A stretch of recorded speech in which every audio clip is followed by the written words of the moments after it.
everybody? Welcome back to another episode of Beat the Odds. Basim Khalaf here once again.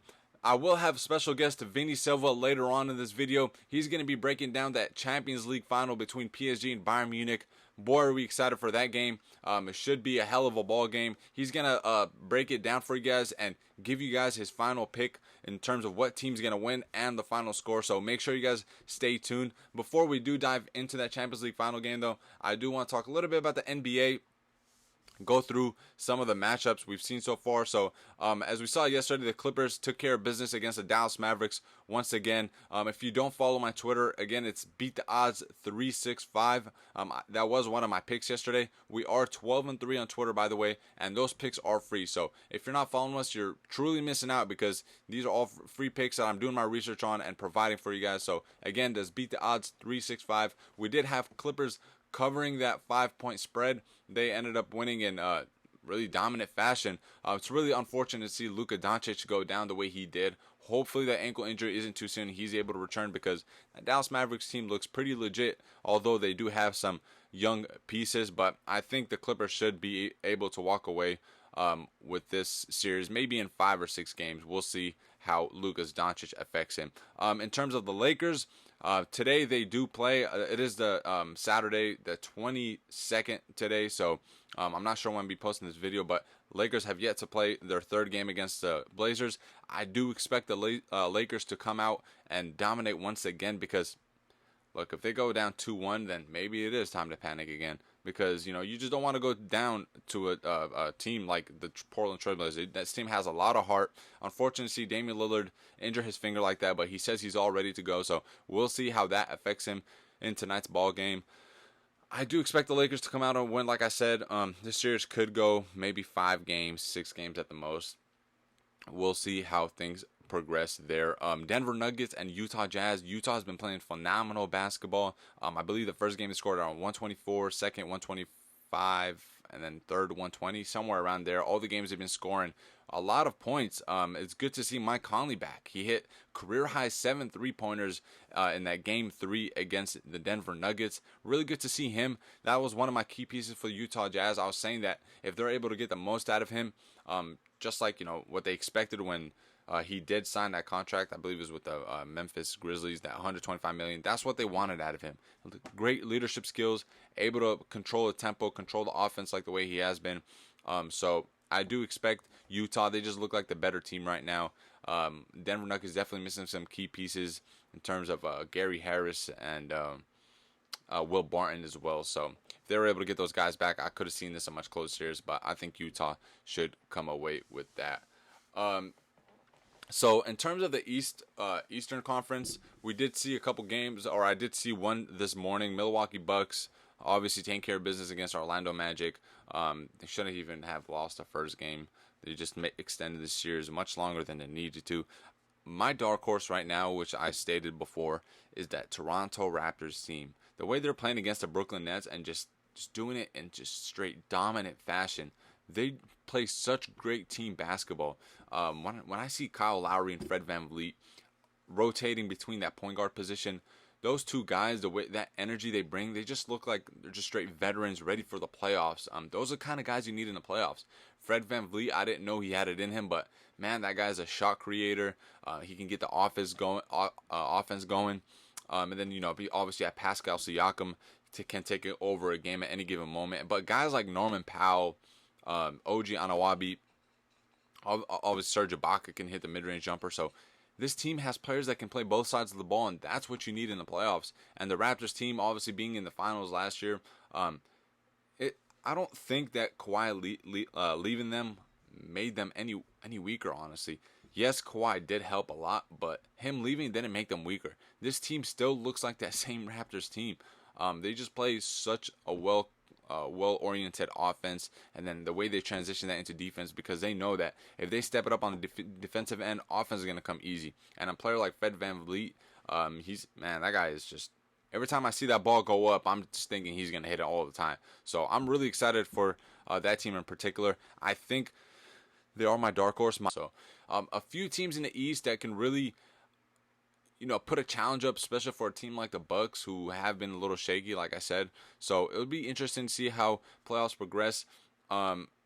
my special guest Vinnie Silva, he does really well with soccer coverage, but I will also have him for basketball and football because he's really well informed on both of those. So expect to see more out of him. So without further ado, I did want to introduce him, and let's go ahead and start with this Champions League Bayern Munich versus PSG breakdown. We do have Champions League final between Bayern Munich and PSG, and to talk about the game, I brought in a special guest of mine, Vinnie Silva. He's really informative on the Champions League subject itself and the sport of soccer. So I wanted to bring somebody in who can, digest this game for us and give us a breakdown of how it goes. So how are you doing today, Vinnie? Well, I'm doing great, Bassem. I really appreciate you having me on your podcast. And first and foremost, this is an exciting game, man. I'm not even getting over hype. I'm not trying to put more hype than there already is. I'm thoroughly excited for the fact for these two sides to play in such a prestigious final.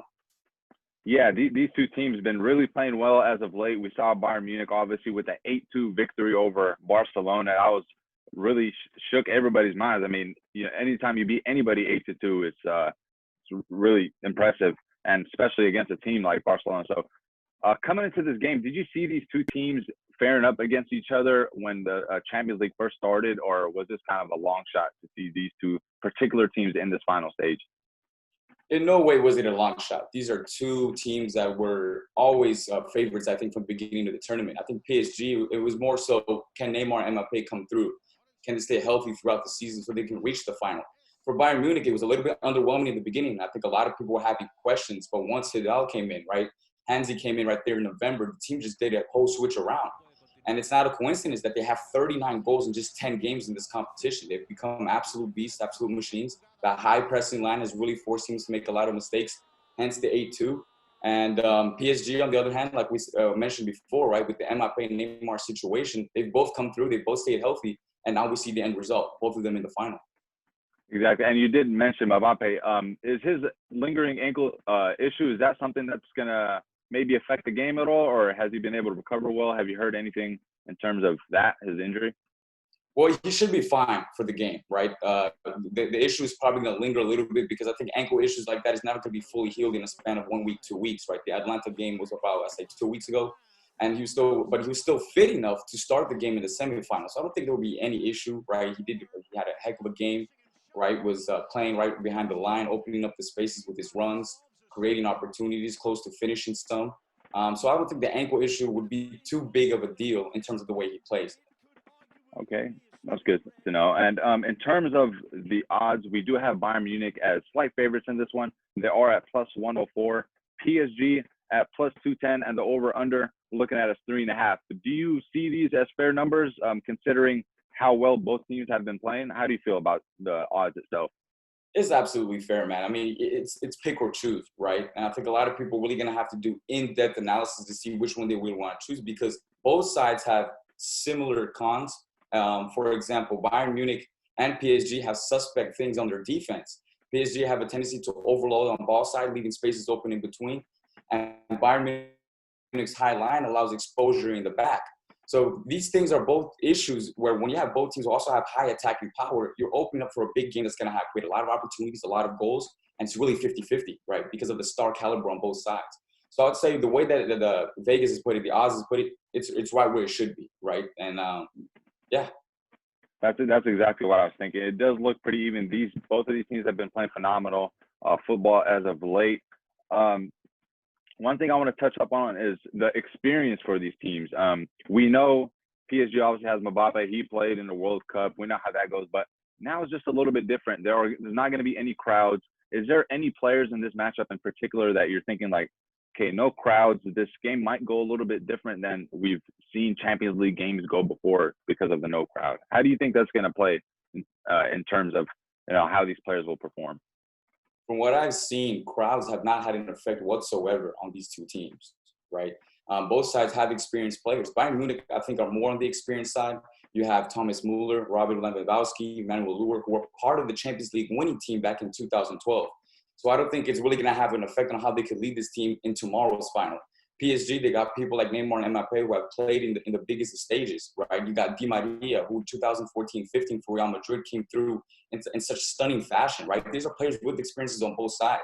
This is why I'm saying it's such an equal standing for both because you got leaders on both sides. You got guys who've been here before. Crowd or no crowd, they can bring their best on any given Sunday.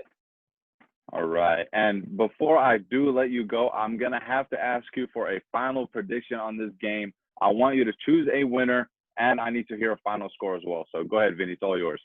Man, this is tough, right? You know, I woke up this morning tossing and turning. Who can I choose between these two sides? But I'm going to have to go with Paris Saint-Germain on this one, 3-2. I think it's going to be a high goal-scoring affair, like I stated earlier. I just think the high press line of Bayern Munich is going to allow too much space, especially early on. We've seen a lot of exposure in the first 10, 15 minutes in Bayern's games. And I think PSG, with Mbappe, Neymar, and Di Maria, with the fluidity of that trio, they're going to bring it home. PSG, 3-2. All right. Well, that was going to be an exciting game. I can't wait to watch that. Thank you, Vinny, for joining us here at Beat the Odds. I hope to have you on more. I know you're a huge fan of soccer, but I know you do like basketball, football. So I'm going to try to get you on as much as I can. I'm sure everybody's going to enjoy this video. Thank you once again for coming in, Vinny. It was a pleasure. Thank you.